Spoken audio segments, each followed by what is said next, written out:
Well, good morning, everybody, and thank you so much for joining us for this morning's event.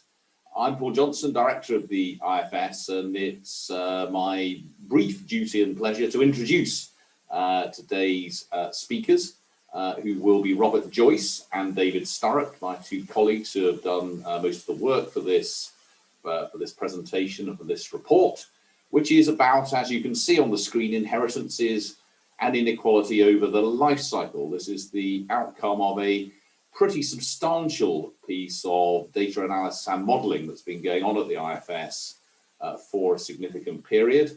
And it's, as again the title suggests, going to look at what these changes in inheritances will mean for younger generations. We're particularly grateful to the Nuffield Foundation for supporting this substantial piece of work.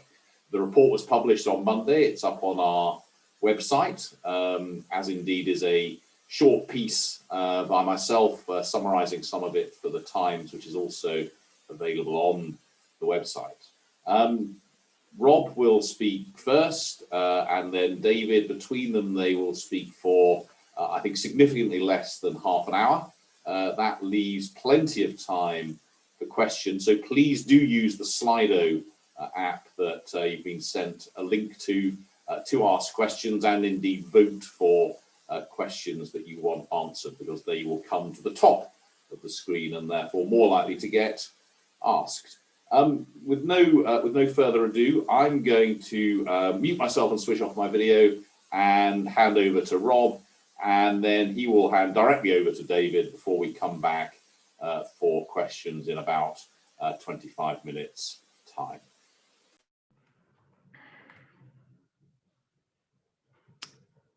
Thanks very much, Paul. So, let me show first of all, taking young generations' incomes, and I want to show you first of all what has happened to incomes across generations, up to and including those born in the 1980s. Who are the latest generation that we're able to look at in this research. So this is going to show you decades. So I've started here with those born in the 1950s. So you can see that incomes typically broadly rise with age.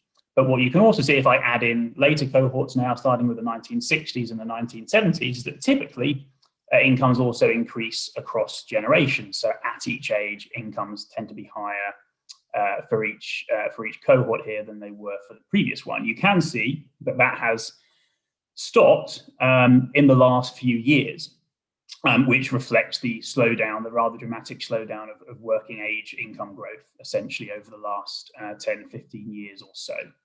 And if I add in the latest cohort here, those born in the 1980s, then you can see that the impact of that really dramatically. They've spent really their whole, pretty much their whole working age lives to date with no higher income than those born 10 years before them, which in itself is really quite a dramatic change. It's not at all what we're used to seeing. But if I now, so that highlights really the most striking aspect of this picture. Now, if I squish this up and put it on the left, and now add in on the right a similar picture in a way, but looking at the same people, but looking at the wealth of their parents. And that's what this does here. So this looks plotted by their parents' age, parental wealth for the same generations of people.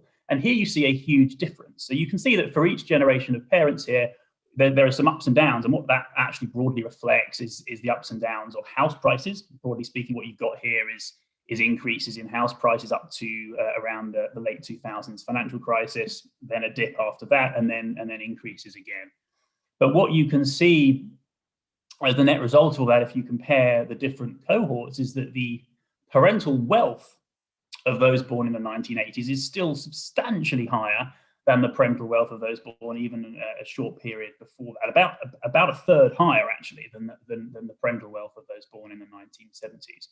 So in a way, this project is all starting from the huge discrepancy between these two pictures on left and right. You've got a dramatic slowdown, basically a ceasing of improvements in income across generations recently, at the same time as the wealth of the parents of these people has continued to increase very, very rapidly. So in a way, this reflects, there's a sort of big macro trend here, which is quite well remarked upon now, which is a rise in the wealth to income ratio.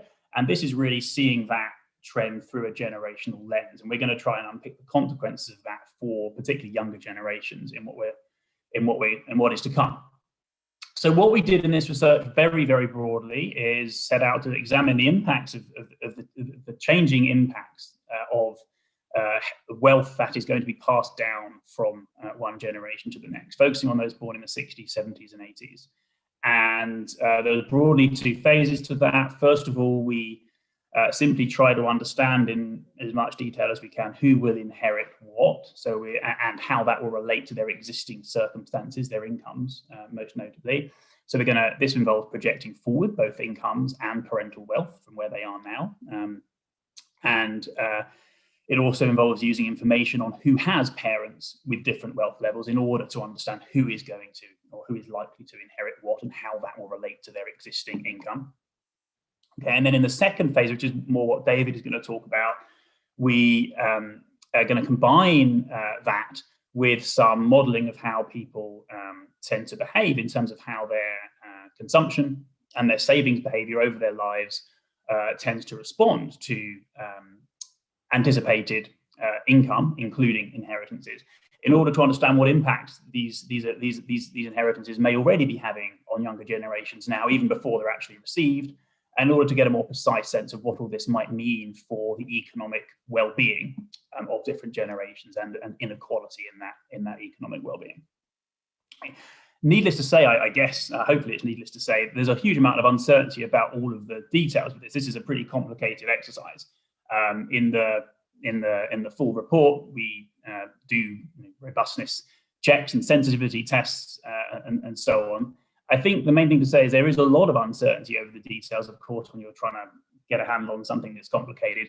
There's a lot less uncertainty, though, over the broader conclusion, basically because of the magnitude of some of the trends I'm going to show you. It would take a hell of a lot to change the broad brush conclusion. So you should interpret numbers that we're going to give as ever as sort of illustrative, but they are very likely to give a good sense of the qualitative direction of travel here. So as a result of trying to get a sense of who is going to inherit what and what is likely to happen to parental wealth between when we observe it now and when those parents eventually pass on their wealth, and we do that based on the behavior of previous generations of the elderly as they draw down their wealth or don't in the last years of their life. Based on all that, we can project, first of all, how much on average different generations are set to inherit as a fraction of their lifetime income. And this shows you the result of that. So we think that those born in the 1980s will inherit about an amount that is equivalent to about 16% of their total lifetime income, excluding inheritances. And that's up from 9% for those born in the 1960s. And I think it really is worth dwelling on how big a change this is. So what this is saying is that in essentially less than a generation, I mean, these are people born 20 years apart, in less than a generation, really, we're seeing inheritances, not just in absolute terms, but relative to other sources of economic resources people have, almost doubling in really less than a generation. So this is a massive social change with big consequences, and we're going to outline some of those for you in the next few minutes.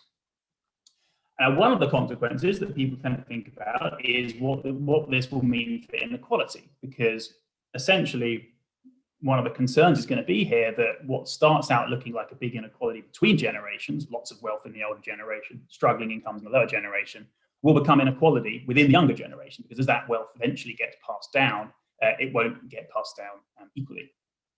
So first of all, let's have a look at what this is likely to do to inequality between people with high and low incomes. Right? How much will they be inheriting, and how does that relate to their existing income? We'll do that for the different generations, the 60s, 70s, and 80s. So we're going to split them by the level of household lifetime income from left to right, and show you median inheritances as a proportion of that income, starting with the 1960s. And what you can see here, this is actually quite flat, and this sometimes surprises people, I think. And what this is saying is that obviously higher income people tend to inherit more in pound terms, but roughly in proportion to how high their incomes are. So in proportional terms, actually, inheritances don't seem to do a lot to income inequality. And actually we think that will remain the case based on our projections and our modeling if we wind forward to the 70s and the 80s born. But of course, the scale is increasing, as you've seen from the previous picture. So based on pictures like this, there's actually a fair bit of kind of research literature which has essentially shown pictures a little bit like this, and highlighted this perhaps counterintuitive finding to some that at least if we are measuring inequality in this kind of standard way, inheritances don't seem to do much to it. Now, one of our points is that perhaps this isn't really the salient way of thinking about inequality when it comes to inheritance. Let me show you a slightly different way of looking at the problem, which is to look at how things will vary between those with rich and poor parents. Okay, so now I'm going to show you basically the same picture, median inheritance as a percentage of other lifetime income, but now according to whether you have rich or poorer parents. And now, of course, you see huge differences, and you see differences that are going to get steeper across generations as inheritances increase in overall scale. Okay, so here, if you take those with the richest parents, for example, the highest wealth fifth of parents, those born in the 60s who had parents like that, the inheritance they got was equivalent to something like 17% of their lifetime income. Whereas for those born in the 80s, it would be almost 30%. So huge changes here. So just to try and make sure we're all on the same page here. So this in a sense might seem counterintuitive too, that I've shown you that high income people as a proportion of their income inherit about the same as low income people. And yet people with rich parents inherit much more as a percentage of their income than people with poor parents. Even though, of course, on average, people with high incomes do have richer parents than people with lower incomes. But the point is there's not a one-for-one correspondence, right? So there are people with the same income, some of whom will have rich parents and some of whom will have poor parents. So what this is saying is that if you take, for example, two people on a modest income, the difference between the one with rich parents and the one with poor parents is becoming ever more significant across generations. And that's really what inheritances do. And I think that's a more natural way of thinking about what they're doing to inequalities.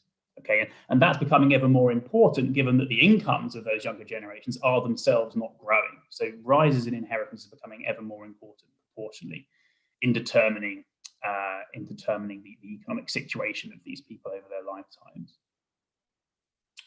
One point to leave you on before David picks up on this and goes into a lot more detail about what this could mean for economic well-being is that, of course, that something that may be occurring to you is that, I mean, that's great, at least for those in the younger generations who are going to inherit all this money. That perhaps partly compensates for the lack of income growth for the lucky ones who do get significant inheritances. But they're not going to get this for ages because people are living so much longer now. And that's potentially true if indeed all this wealth does not get passed down until the parents actually die, although of course some of it may be passed down earlier, and that is an uncertainty here. So this shows you the rise in the age at which people look set to inherit based on the age at which the last surviving parent is likely to die. Again, for different generations. So what this is essentially, if you look at the age 70 bars here, this is saying, for example, that about 30% of those born in the 1980s would not inherit anything until they are at least 70. At least if they have to wait for both of their parents to die for that to happen. Okay, and that's a lot more than you saw in previous generations. Okay, now that raises one of the questions, which was, how relevant is this? Is it the case that people only really can benefit from an inheritance they're going to get once they have actually received it, or does it affect their ability to plan and plan for their retirement and their ability to consume more in their working age lives in anticipation of an inheritance later? And that's exactly the kind of thing that David is going to try to incorporate in a moment as we try to really better understand what all this will actually mean for living standards of the younger generations and inequalities in those living standards. So I'll pass over now to David to take you through that.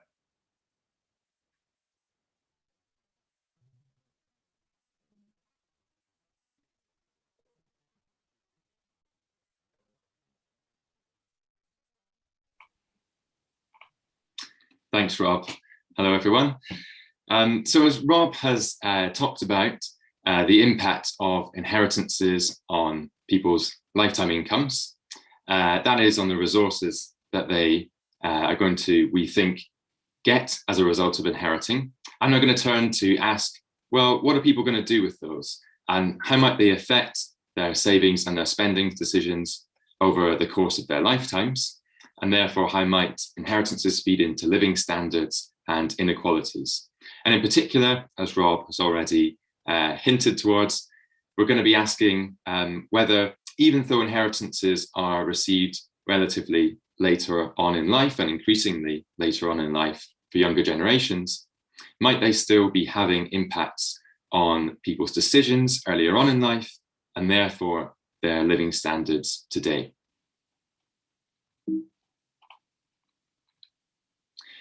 Just to set the scene, first of all, here I'm showing a chart of the percentage of people that report expecting to receive an inheritance in the future. So first of all, when those who were born in the 1960s were a bit younger, 72% of them reported that they expected to receive an inheritance in future. That increased to about 80% of those born in the 1970s and 1980s. And if we look at the percentage of those people whose parents say that they expect to leave them a bequest, then that's growing even more strongly across the generations. And it seems that people are not only expecting to receive inheritances, but a substantial proportion of them, for a substantial proportion of them, this is factoring into their plans for future spending. Here I'm showing the percentage of individuals who say that they expect to use a future inheritance as a source of retirement funding, looking at people in their late 30s and in their early 40s. And we see here that about a quarter of people say that they expect to use an inheritance as a source of retirement funding. And that proportion is rising slightly for between the 1960s born and the 1970s born generation. So it seems that inheritances are factoring into people's thinking about their finances and to an increasing extent across the generations. So how might inheritances affect spending and savings choices over the whole of people's lifetimes? Well, it's useful just to think about a simple framework here. If people knew exactly how much they were going to inherit and exactly when they were going to inherit it, then, and they were able to borrow and save freely, then we might expect that they would seek to spread the extra spending that they could afford as a result of inheriting over the whole of their lifetime.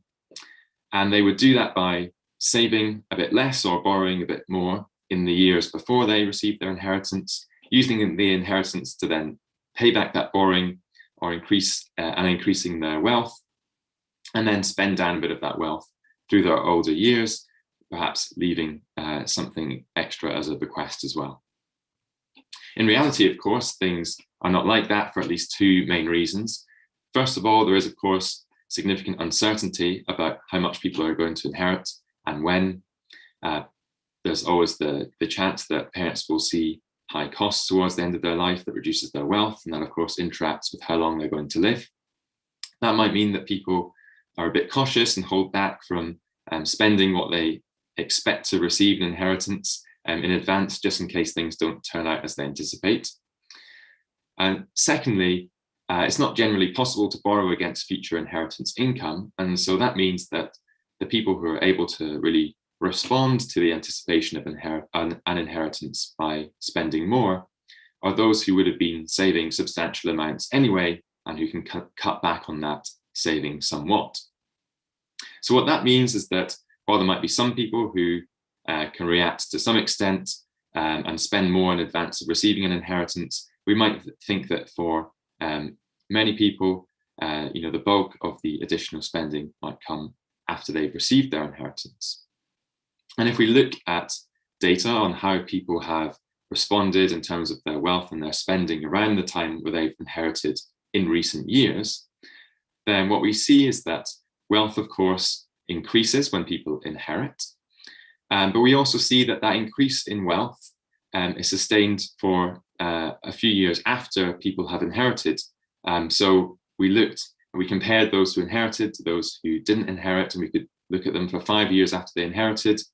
And still 5 years later, those who inherited had substantially more wealth than those who didn't inherit. So that indicates that people are kind of spreading that additional spending over a number of years of their life. We also saw that spending on consumables increased by around £3,000 in the periods after people inherited. And that's a substantial increase.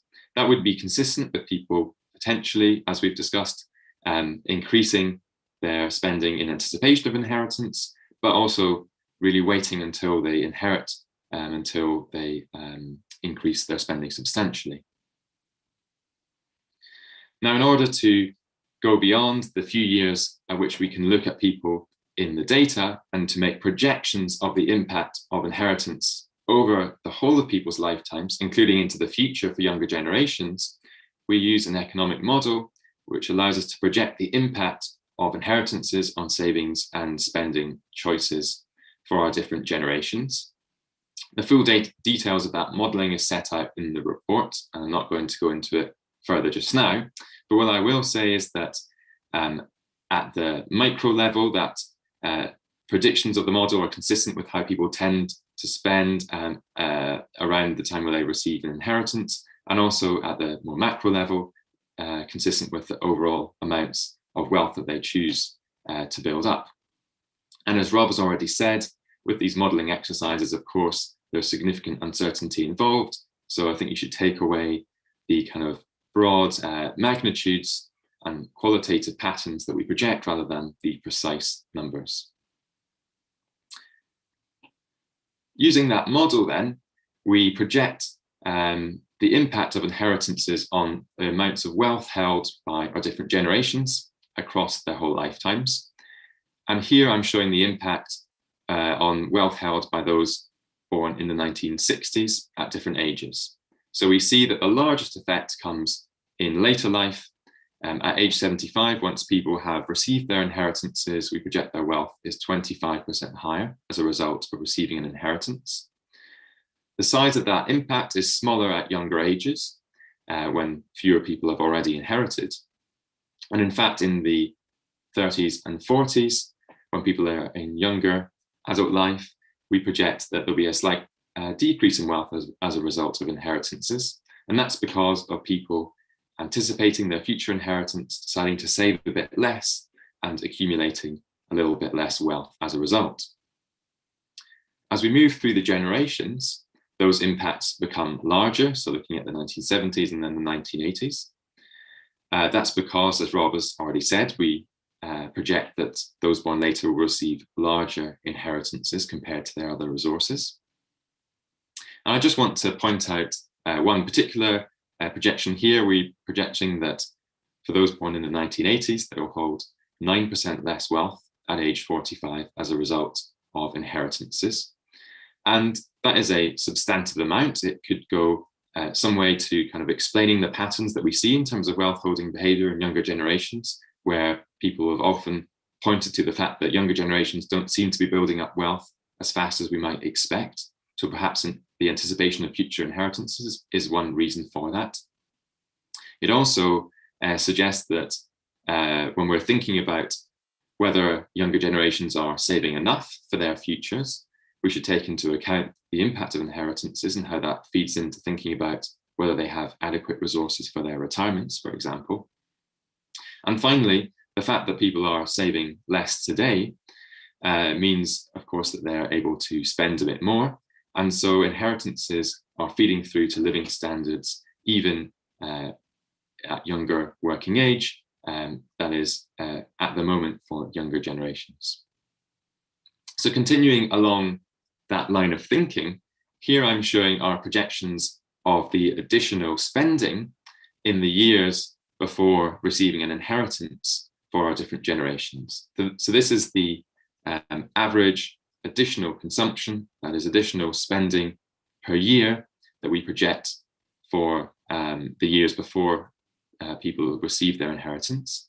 And that's increasing from an extra £250 per year up to an additional £400 per year across the generations. The effects are quite different when we look across the lifetime income distribution. Taking the 1980s cohort, for example, those in the bottom fifth by lifetime incomes are projected to increase their consumption by an additional £100 per year. That compares to an additional £650 per year for those in the top fifth by lifetime incomes. Now, one reason for the much larger effect for those with higher incomes is the fact that they are projected to receive larger inheritances, as Rob has discussed.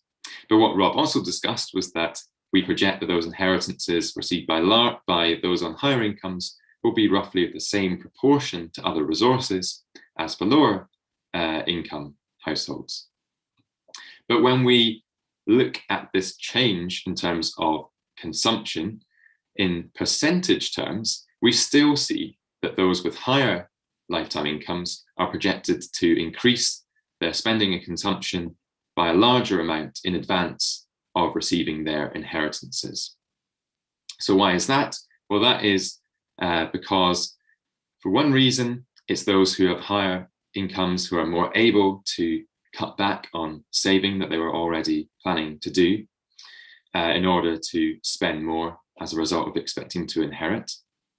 It's also the case that for those on lower incomes, while they might anticipate receiving an inheritance, they're more likely to hold back from spending additional amounts as a result, because if things don't turn out as they expect, they receive a smaller inheritance than they were expecting, then the consequences in terms of cutting back on their spending is likely to be more damaging for those on lower incomes who are going to have to cut back on essential spending. So a consequence of this is that it is those on higher incomes that are more able to smooth and the additional benefits of an inheritance over the course of their whole lives, rather than concentrating it towards the end, as those on lower incomes are projected to do. And that means that inheritances are feeding through to differences in consumption amongst younger generations today, at least, and that is what we project.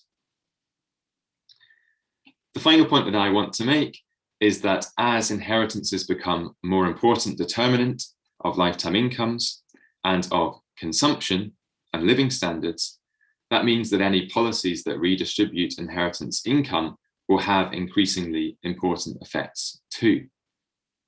Here in this chart, I'm showing the impact of a really rather extreme example, just a kind of something to get an idea of the kind of perhaps the biggest possible impact of redistribution of inheritance income.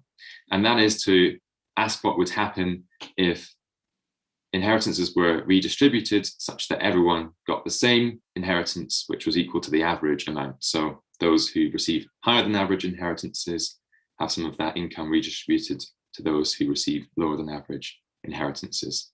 And I'm showing the impact on lifetime consumption, a measure of living standards, for those with different levels of parental wealth. So here, this is saying, for example, that for those with the wealthiest tenth of parents born in the 1960s, redistributing inheritance income in this way would reduce their lifetime consumption by just under 5%. And for those in the bottom tenth by parental wealth, it would increase lifetime consumption by just over 10%. And the reason why those impacts are of different sizes is because the amounts redistributed are larger compared to the spending of those with poorer parents. Now, if we fast forward to the 1980s born cohort, then we see a much larger impact of such a redistribution of inheritance income. And that's because as inheritances become a larger share of people's lifetime incomes, a more important determinant of their living standards, any policies that would redistribute that will have a growing impact on people's living standards. So just to bring things together and to summarize, as Rob set out at the start, we projected that inheritances are set to increase dramatically compared to other income sources. We think that that will have a modest impact on conventional inequality measures like income overall income inequality. But it will have big implications, we project, for social mobility, that is, on inequalities by parental wealth background. We project that the biggest impacts on wealth and spending will be felt later in life once inheritances are received, but that the expectation of receiving inheritances in the future is likely feeding through to spending earlier in life as well. And in that regard, it's those with the highest incomes who are most able to reduce their saving in response to anticipation of a future inheritance, and so able to spread the extra spending from an inheritance over the course of their lives. And finally, as inheritances get more important, so therefore do policies that would redistribute them. And that underlines the importance, as ever, of ensuring that our systems of wealth and wealth transfer taxation are set up in a fair and equitable way. So I'll leave things there. Thank you very much. Well, thank you ever so much, David and Rob. I hope Rob's going to reappear. Yes, there he is, gradually coming. Thanks very much for those fantastic presentations. As promised, they took about 25 minutes, so we have half an hour now for the asking and answering of questions. And thank you for those watching. There are a goodly number in the Slido app, but do please continue to put some more in there. And quite a lot of interesting issues raised, as you'd expect, and perhaps not surprising. Top of the pops is a question about the costs of care in later life. I mean, to what extent? I mean, obviously we hear a lot about this. There are, for some people, very substantial costs of care in later life, which will clearly have an impact on what they can leave behind, or the costs to their children. To what extent will you say anything about that and its impact on any of your results? Well, so what we have done in the projections, just to set that out first of all, is that we're kind of projecting forward how, based on how current generations of older people have behaved in terms of drawing down their wealth, projecting that forwards, what the implications would be. So that is, we're drawing on how people's wealth has changed at older ages, including because of costs that they might experience, including care costs. Now, that of course could change in future if different generations, spend larger amounts of their wealth on care costs, and that is kind of much discussed issue. The thing I would say on that is that while there's clearly some risks there, I think that the magnitudes that we're talking about are such that it would have to be something really large that would change our overall conclusion. So perhaps a big change in the amount that people are spending on care is going to kind of change the kind of exact numbers involved here. But I don't think that's something that's going to radically change our overall conclusions. It's a small enough fraction of people who face the catastrophic costs that the overall conclusions aren't going to be changed. Yeah. And it's one of the things, I think, with this level of wealth among this generation, I think really, thinking about policy on social care is one of the things which really argues in favor of some way of accessing that wealth in a much fairer sense, so that the costs of social care are spread across that generation, and hence across those who would inherit from them, rather than being focused on those who are unlucky enough to end up facing catastrophic social care costs. But even when you even that out across the generation, I think you're saying, David, that the amount involved wouldn't change the overall trend, which would be for more wealth to be available to send down to the next generation. That's right. And I think just one thing to add there is that one of the reasons why people might not be able to kind of as it were, fully benefit from that wealth that they anticipate coming down in the future is because they're not sure if they're going to be one of the, or their parents are going to be one of the unlucky ones, as it were. And so there's that interaction as well with how people respond to the inheritance. Even if in aggregate these care costs are maybe not large, they could still have big implications for how people respond, because there's that risk that you're the person who it does experience that catastrophic cost. So do keep voting for questions if you don't have your own, because I'm taking note of the number of votes for each of these questions here, and I'm going to go down to the second question on the list now. I've got a horrible feeling that we're not going to be able to answer it, but I'm going to ask it in any case. So Rob, David, do we know anything about the extent to which inheritance is skipping generations?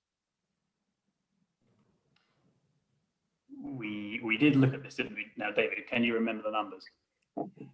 It is increasing. I mean, the answer is it is increasing a little bit.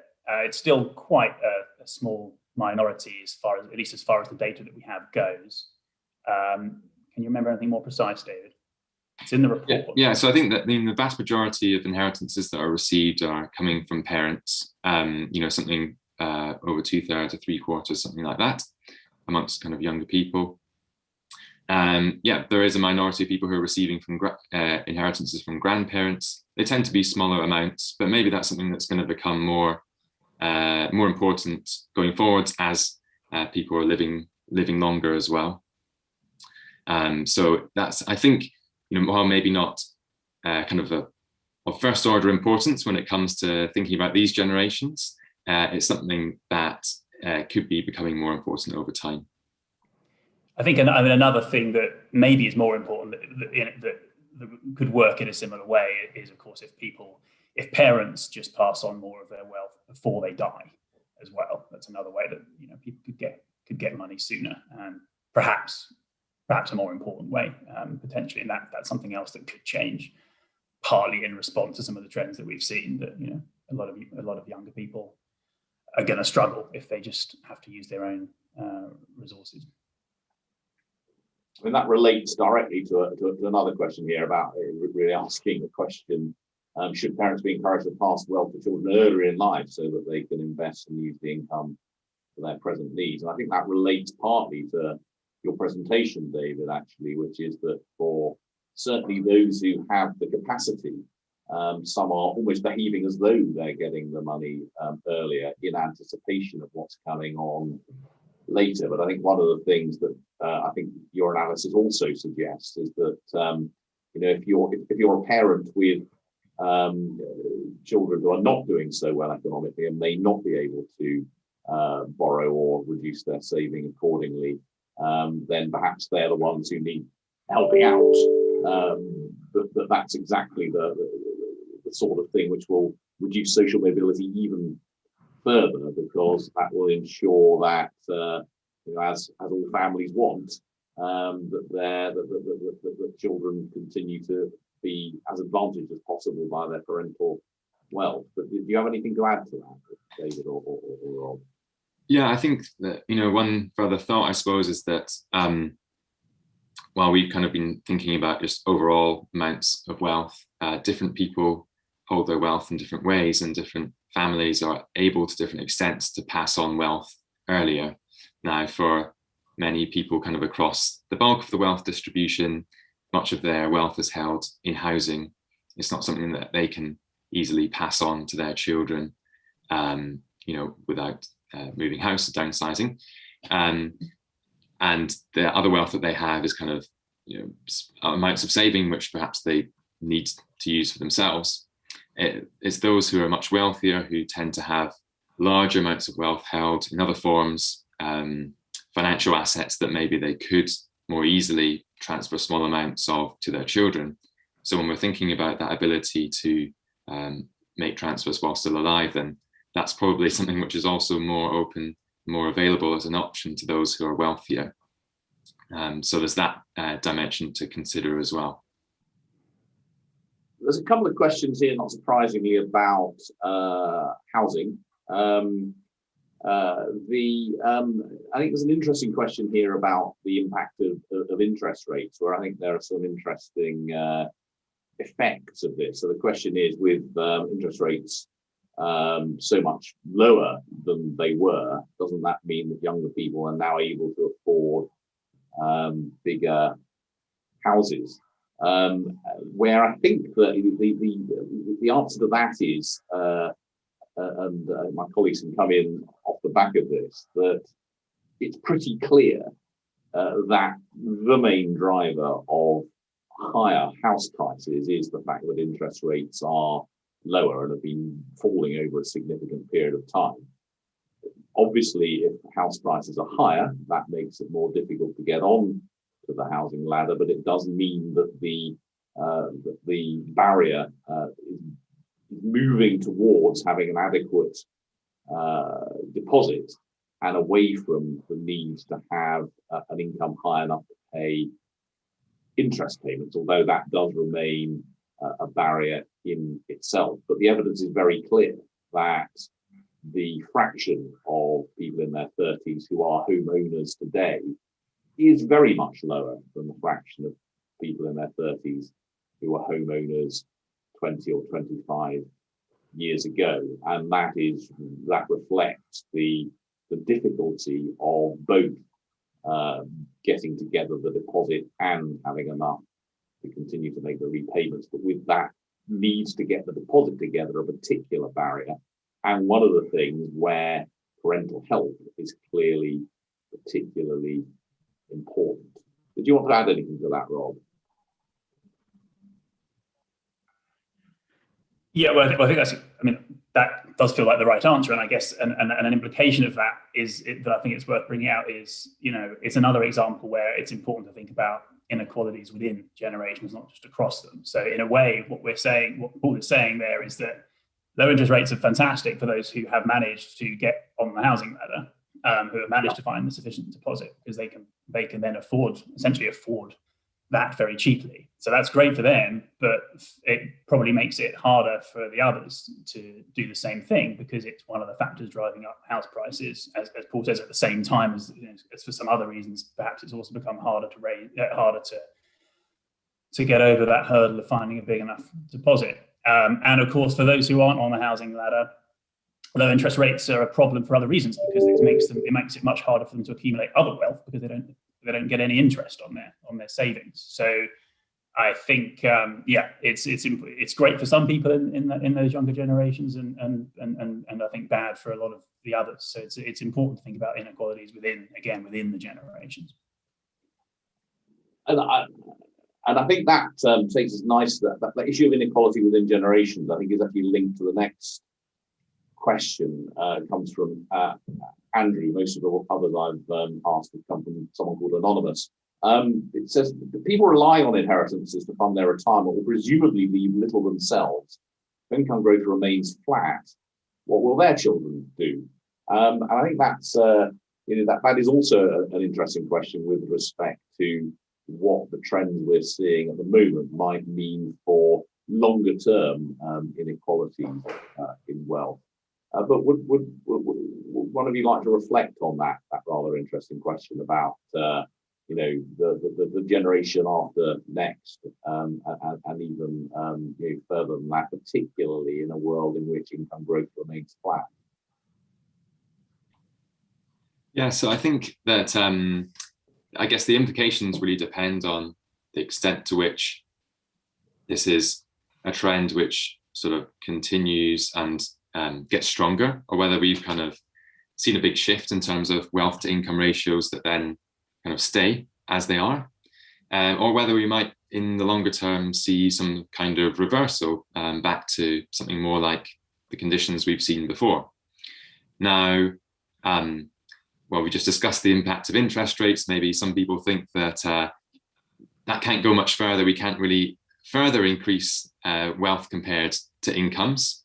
But parking that for one moment, even if we just stay as things are, then that would kind of suggest that we're in this situation where family wealth is going to be more important compared to incomes going forwards. Now, I suppose the hope perhaps for those who see that this is a concern for social mobility is that if we manage to change these dynamics, perhaps by increasing rates of income growth for those of working age to make parental wealth a less important determinant of your lifetime income, then we could get back towards something where your own earnings and your own income become more important again. But I would expect that, given the course that we're on, that this will be a significant trend for quite a few decades.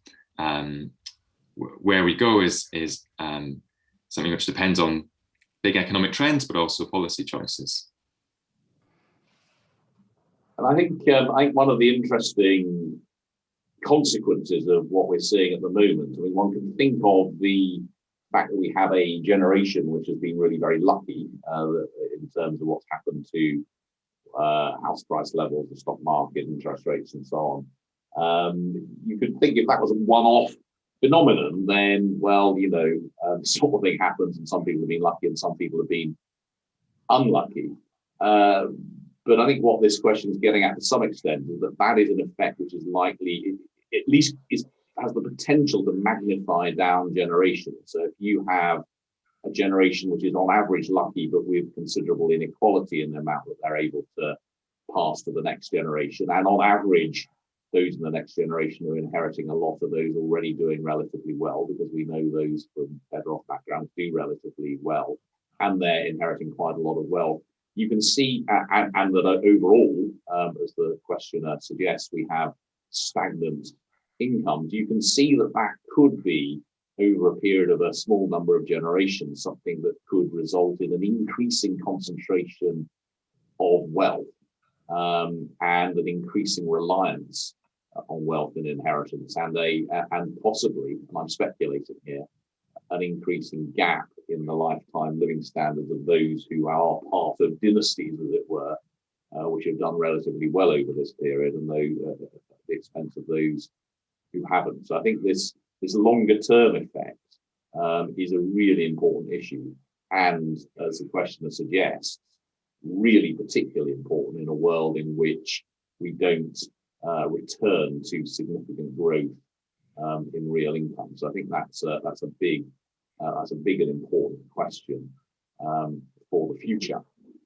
Gosh, there really are quite a lot of questions here. We're not going to get through anywhere near all of them. I am going to come on to the next one, which has suddenly moved up the popularity charts here, which is one about people's attitudes to redistributive policies. The question is, do we know what share of the population would favour redistributive policies? A majority often imposes more progressive inheritance and gift taxes, which is certainly true from the evidence I've seen of polling, where inheritance taxes really do not poll very well in terms of their popularity. Rob, do you have any reflections on that? No, I mean, that was the main one. Yeah, as you say, inheritance tax seems to be hated and has done for a while. I mean, there's always a bit of a question as to how much of that is because of particular features of its design that, in principle, could be changed. Is it? There's probably a little bit of, I suspect, of resentment at it because of a feeling that is, certainly in part justified, that it can be easier to get around for those who are really, really wealthy, and that might be a bit of a part of it.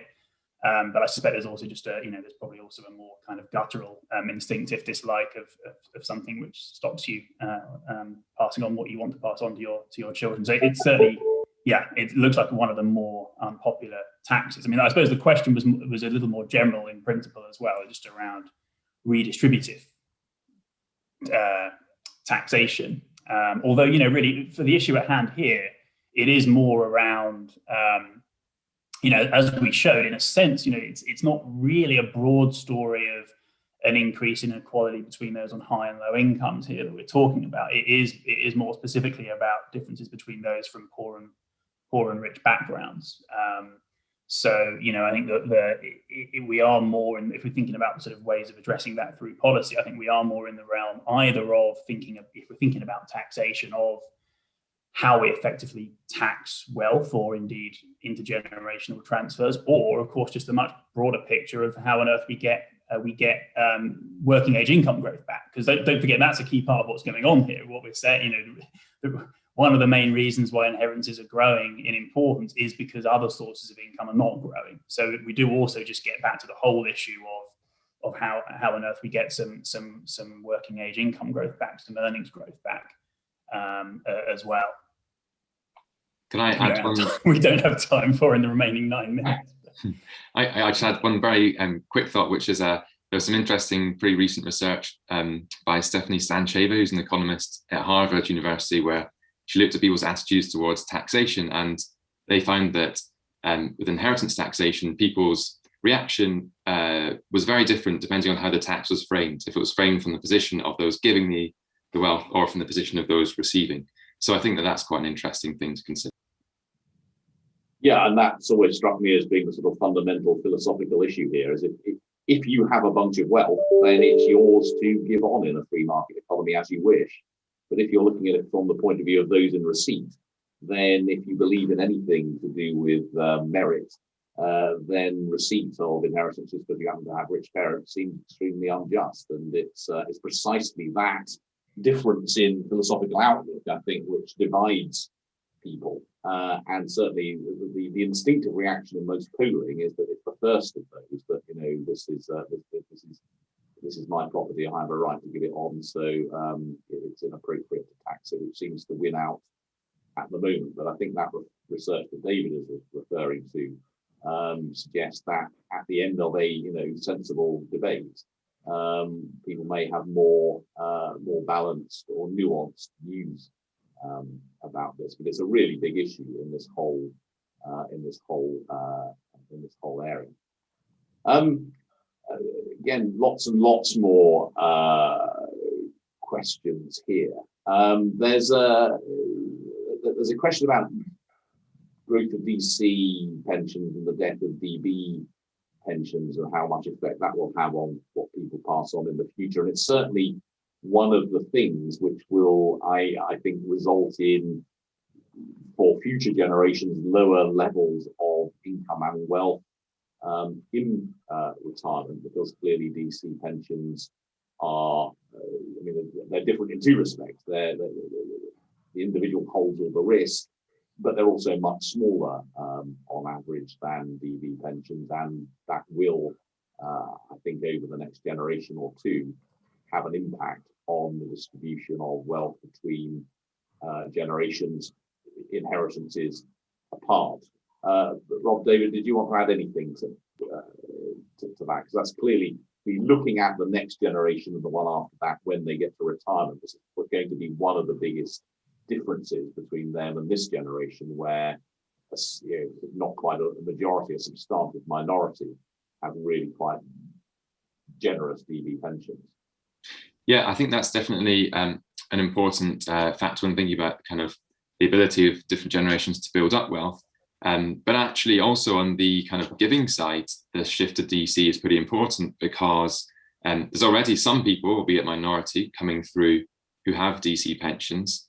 And since 2015, it's actually possible to kind of do what you want with that wealth. And DC pensions are able to be passed on with no inheritance tax whatsoever.